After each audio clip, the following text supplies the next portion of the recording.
कह रहा हूँ शौकनी चौधरी बनने के लिए सम्राट चौधरी जी को सैकड़ों बार जन्म लेना होगा। वो बहुत महान व्यक्ति हैं। उस जिस बात पर अड़ते थे वो अड़ते थे। उनकी राजनीति मतभेदता होती थी किसी के साथ, लेकिन सम्मानजनक होती थी। इनके तरह किसी को अपमानित करने का काम सारा फिर जातिगत जनगणना से किसको लॉस होने जा रहा है? इस देश में जाति जनगणना हो जाएगी सही से, उसी दिन आरएसएस समाप्त हो जाएगा। आरएसएस समाप्त हो जाएगा, उसी दिन समाप्त हो जाएगा। तो विश्व दुनिया चल रहा है। गीता का उपदेश तो सारा दुनिया मान रहा है। उनके कहने से, उनका जन्म भी नहीं हुआ होगा उस समय से दुनिया मान रहा है। संविधान बदलने की बात कहते हैं। नहीं, संविधान वो क्या बदलेंगे? संविधान 140 करोड़ लोक जनता का विश्वास है। वो रहन सहन जीवन है, रहने सहने और जीवन का एक पुस्तक है, भारत का पुस्तक है। भारत देश का संविधान एक वो गीता रामायण और कुरान के बराबर है। उससे कम नहीं आका जाए, और कोई उसको समाप्त कर देगा तो वो इस धरती पर अभी तक पैदा नहीं हुआ। जाति जनगणना का जो कॉन्सेप्ट आया वो पूरे देश में, बिहार के माननीय मुख्यमंत्री हम लोग के नेता नीतीश जी का कॉन्सेप्ट आया। उसको उन्होंने बिहार में सदन में दोनों सदन से पास करा करके भारत के प्रधानमंत्री के पास गए कि भाई जाति जनगणना कराइए। उन्होंने आश्वासन दिया, लेकिन फिर उस पर काम नहीं किया।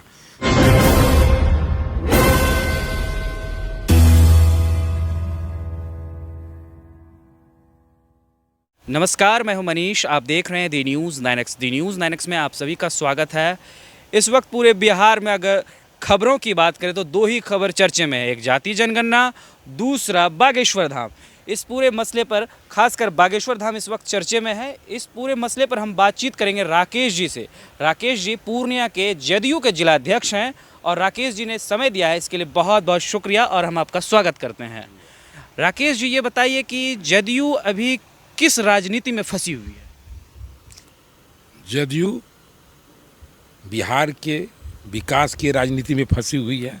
बिहार के जनता कैसे खुशहाल हो, इसकी राजनीति में फंसी हुई है, और इसके अलावा किसी राजनीति में ये फंसी हुई नहीं है।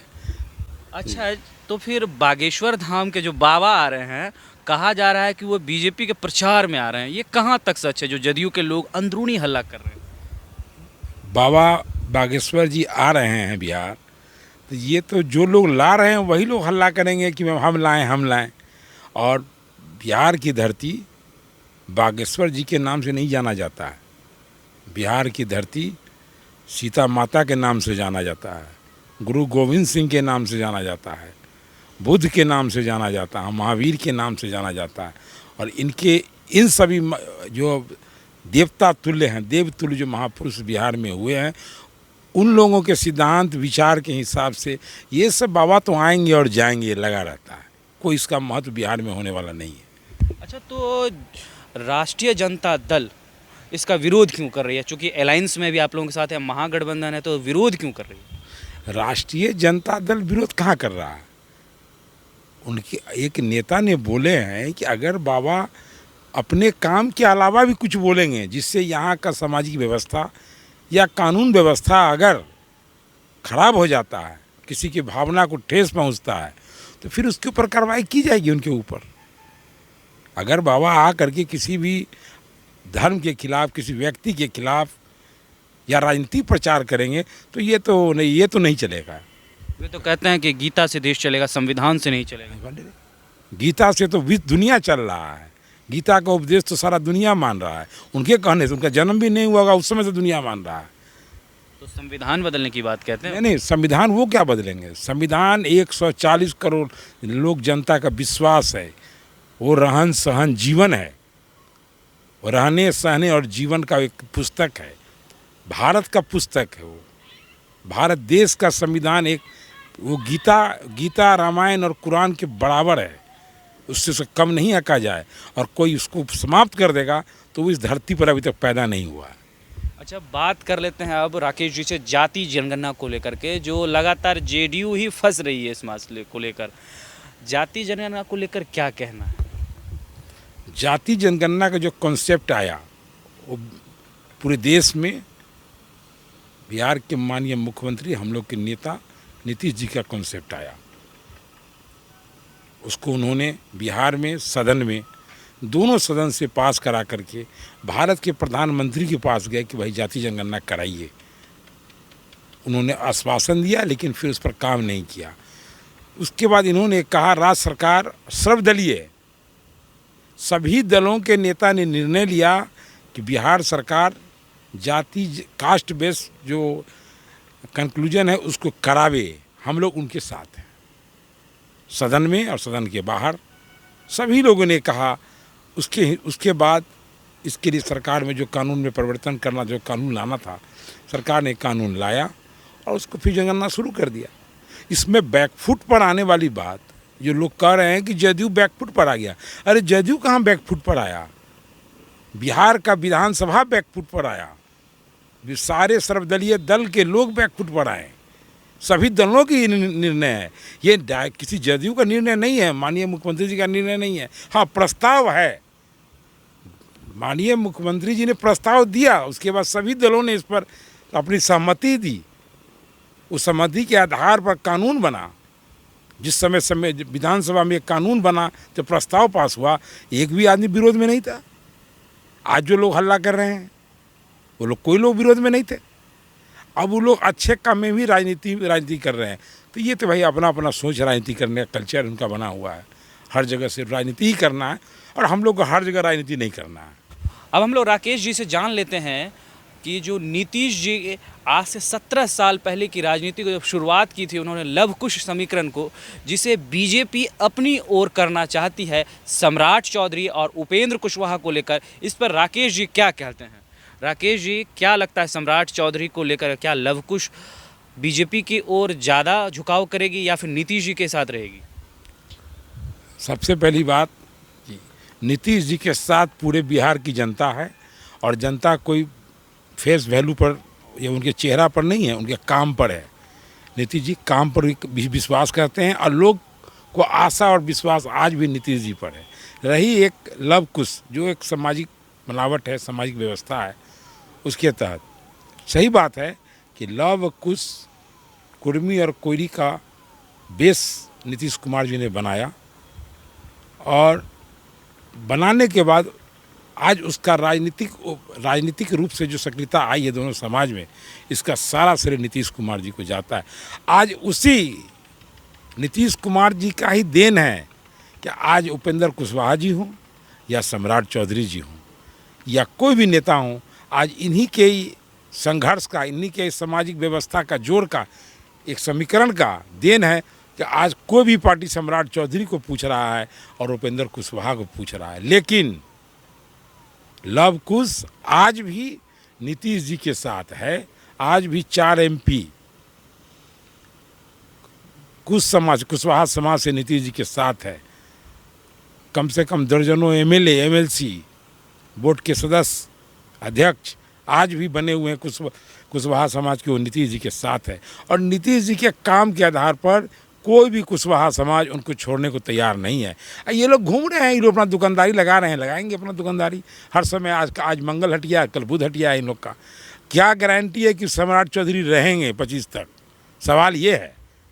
सम्राट चौधरी कम शकुनी चौधरी के ज़्यादा चर्चे होते हैं, पता है ना? हाँ, शकुनी चौधरी जी हम लोग के आदरणीय और माननीय नेता रहे हैं। उनका एक भी गुण उनके बेटा में नहीं है। ये बड़ा आरोप लगा रहे हैं। हाँ, मैं आरोप लगा रहा हूँ, कह रहा हूँ, शकुनी चौधरी बनने के लिए सम्राट चौधरी जी को सैकड़ों बार जन्म लेना होगा। वो बहुत महान व्यक्ति हैं। उस जिस बात पर अड़ते थे वो अड़ते थे। उनकी राजनीति मतभेदता होती थी किसी के साथ, लेकिन सम्मानजनक होती थी। इनके तरह किसी को अपमानित करने का काम जो सम्राट चौधरी करते हैं अपने बातचीत के कर में, वो शोभनीय नहीं है। और बोलने शकुनी जी का नाम बोले, शकुनी जी आज भी हम लोग के लिए बहुत ही सम्मानीय हैं। आज भी उनका इज्जत बहुत है। हम लोग कभी मिलते भी है कहीं तो बहुत ही श्रद्धापूर्वक मिलते हैं और भी बहुत प्रेम से मिलते हैं हम लोगों से। उनका गुण कहाँ से सम्राट चौधरी में आ जाएगा? अभी सम्राट जी को बहुत समय लगेगा। अच्छा, सम्राट जी जाति जनगणना का विरोध क्यों कर रहे हैं? सम्राट जी, उनकी तो मजबूरी है। उनके पीछे चाबुक लेके खड़ा हुआ है, RSS है, BJP है। उनको तो उनका भाषा बोलना है ना, समाज का भाषा क्यों बोलना है उनको? यानी आप RSS पे भी आरोप लगा? यह सारा जातिगत जनगणना से किसको लॉस होने जा रहा है? जिस दिन इस देश में जाति जनगणना हो जाएगी सही से, उसी दिन आरएसएस समाप्त हो जाएगा। आरएसएस समाप्त हो जाएगा, उसी दिन समाप्त हो जाएगा। आरएसएस समाप्त हो जाएगा, जाति जनगणना हो जाएगी। हाँ, जाति जनगणना होने के बाद वहाँ भी लोग खोजेगा ना कि हम मेंबर बने हुए हैं, हमारा मठाधीश कौन बना हुआ है। वहाँ भी लोग खोजेगा ना संख्या के आधार पर। वहाँ भी जो स्वयंसेवक संघ हैं, जो किसी न किसी जाति से बिलोंग करते हैं, वो भी अपनी संख्या के आधार पर मांग करेंगे ना। तो जरूरी थोड़ी कि मोहन भागवत या सुदर्शन ही रहेंगे। उसके बाद कोई राम भी जाएंगे, कोई पटेल भी जाएंगे, कोई सहनी भी जाएंगे। संगठन इसी तरह टूट जाएगा उनका। वो जो तोड़ने का साजिश करते हैं देश, कभी संविधान को डिस्टर्ब करते हैं, कभी पिछड़ों के आरक्षण पर अटैक करते हैं, कभी धार्मिक अटैक करते हैं। तो हम लोग तो चाह रहे हैं कि भाई आप इतना स्वच्छ हैं, इतना अच्छा हैं, तो एक बार जाति जनगणना पूरे देश में कर लीजिए। उसके बाद उसका रिजल्ट, अगर सबसे पहला कोई भी गठन होगा इस देश में, तो आरएसएस जैसा संगठन, चाहे किसी जाति का हो, किसी धर्म का हो, वैसा संगठन इस देश में नहीं रहेगा। अभी जाति जनगणना सबसे अहम मुद्दा है इस देश के आर्थिक, सामाजिक और राजनीतिक उत्थान के लिए। एक ही परिवार का लोग राज नहीं करेगा। यानी कि राजा का बेटा राजा नहीं बनेगा। नहीं बनेगा। अगर गुणवत्ता है, योग्यता है, लोकप्रियता है, समाज के लिए कुछ किया है, तो उसे भी जनता चुनेगा। लेकिन करना होगा। ये नहीं होगा कि पिताजी का फोटो दिखा के निकल जाएंगे। जैसे कुछ लोग अभी बिहार में जो है अपने पिताजी का फोटो देख, पिताजी का कोई गुण तो है नहीं, लेकिन पिताजी का फोटो दिखा के निकलना चाह रहा है। बिहार में यही हो रहा है। इसलिए ये कोई नहीं होगा। जैसे जाति जनगणना होगी, सामाजिक प्रतिष्ठाएं लोग की बढ़ेगी, ये सुनिश्चित है। अच्छा, 24 तक महागठबंधन की जो गठबंधन हुआ है राजद के साथ, वो चल पाएगा? देखिए, राजनीतिक गठबंधन जो होता है सकारात्मक रूप से किसी सिद्धांत, विचार, विकास, जनहित, सामाजिक हित, इसको देखते हुए होता है। ये दो दलों या दो बड़े नेता मिल जाते हैं तो उससे नहीं होता। बहुत गठबंधन बनता है, देखिए फ्लॉप कर जाएगा।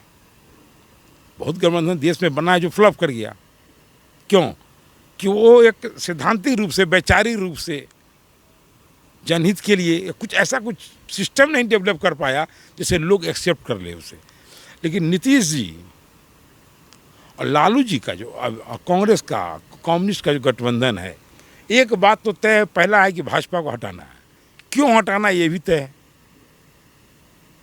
संविधान के साथ छेड़छाड़ जो प्रयास है इन लोग का, हर चीज को बदल डालना, इतिहास को मिटाने के लिए ये तबाह है। ये सिर्फ आरएसएस जितना को वहां से बोलता है उतने ही काम करता है ये लोग, और कुछ नहीं करना है।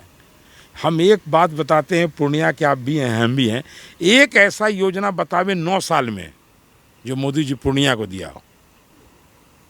543 53 कितना है एमपीज हैं। एक योजना बता दे वो जो 9 साल में शुरू कराए हो, इंड हो गया हो, 10 साल होने जा रहा है। मैं पूरे देश के लिए चैलेंज करता हूँ। वो लोग क्या गिनाते हैं मालूम है? राम मंदिर नीतिगत फैसला है। ये किस तरह की नीति है? ये नीतिगत फैसला है, ये कानूनी फैसला है, ये सरकार का फैसला नहीं है। संविधान के हिसाब से नीतिगत सुप्रीम कोर्ट ने फैसला दिया। सुप्रीम कोर्ट फैसला दिया, बनाया। तुम बना रहे हो भाई, उसके लिए ट्रस्ट है, उसके लिए चंदा हुआ है, उसमें तुम्हारा कौन रोल है? चंदा हम भी दिए हैं, आप भी दिए, सब दिया। वो भाजपा सरकार का क्या योगदान है? हिंदू धर्म का हो या कोई अन्य धर्म का भी लोग जिसको श्रद्धा है, वो उस ट्रस्ट में पैसा दे रहा है। ये लोग हर 2 महीना में जाता है, कभी योगी कभी मोदी, प्रणाम कर लिया, देखो मैं बनवा रहा हूँ। तुम कर क्या रहे हो वहीं ना बताओ रे भाई, तुम्हारा कौन योगदान है वहां पर? विध्वंस हुआ उस समय तुम गच्छा नहीं कि हम लोग तोड़े हैं।